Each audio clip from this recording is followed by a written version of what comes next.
নির্বাচন কমিশনের পক্ষপাতিত্ব তো দৃশ্যমান, বা নিরপেক্ষভাবে দায়িত্ব পালন করছে কিনা। নিরপেক্ষভাবে দায়িত্ব পালন করছে কিভাবে বলি, যখন হচ্ছে গিয়ে ওই যে মনোনয়নপত্র বাছাইয়ের সময় যেই পরিমাণ পক্ষপাতিত্ব বা গাফিলতি আমরা দেখেছি, তো মানে সেটা তো একটা প্রমাণ।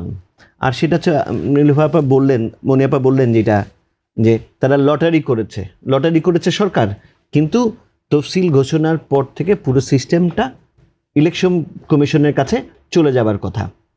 ডিসি সাহেব হচ্ছে গিয়ে রিটার্নিং অফিসার, ইওনো হচ্ছে গিয়ে সহকারী রিটার্নিং অফিসার, মানে একটা আমাদের যে সিস্টেম, সেই সিস্টেমে ইলেকশন কমিশনের কোনো জনবল নাই। সুতরাং সরকারের জনবলটাই মানে শিফট করে হচ্ছে গিয়ে নির্বাচন কমিশনের হাতে, কিন্তু সেটা কি তারা এক্সারসাইজ করতে পারছেন? সেটা তারা এক্সারসাইজ করতে পারছেন না।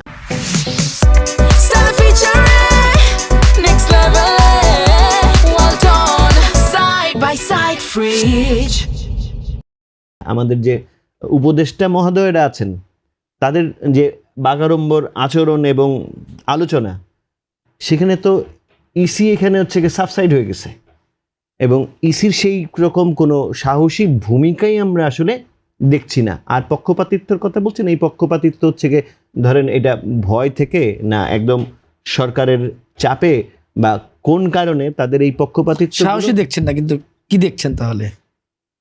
এক ধরনের সাবমিশন টুয়ার্ডস দ্য গভর্নমেন্ট।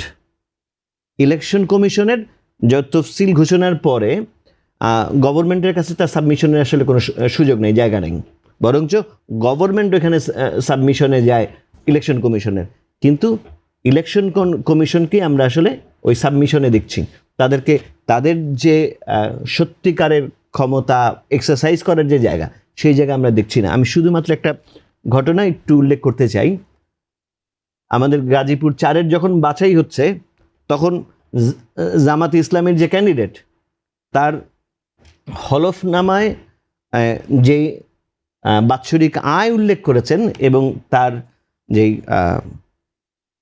ট্যাক্সের কাগজ, সেখানে তার যে বাৎসরিক আয়, সেটার মধ্যে গরমিল আছে। এই গরমিলেই তো তার প্রার্থিতা বাতিল হবার কথা, তার প্রার্থিতা তো বাতিল হয় নাই। এবং রিটার্নিং অফিসার মহোদয় বললেন যে এটা আমরা দেখব, আমরা আপাতত বৈধ ঘোষণা করছি, এবং আপাতত বৈধ ঘোষণা করার তো আসলে তার কোনো সুযোগ নেই। তার সরাসরি হয় সেটাকে বৈধ করবে, না হয় অবৈধ করবে বা বাতিল করবে, স্থগিত করবে। উনি এটা দেখছেন বলে বৈধ ঘোষণা করে পাঠিয়ে দিয়েছেন। তো এরকম বিভিন্ন ধরনের ডিসপিউট, যার যেখানে ক্ষমতা আছে, যার যেখানে শক্তি আছে, সেই জায়গায় একইভাবে এই কাজগুলো করছে। কারো সামান্য ভুলে মনোনয়নপত্র বাতিল হচ্ছে, ইসির ভুলে মনোনয়নপত্র বাতিল হচ্ছে, আবার মহা বুজরুকিত মনোনয়নপত্র বৈধ হয়ে যাচ্ছে। কেন?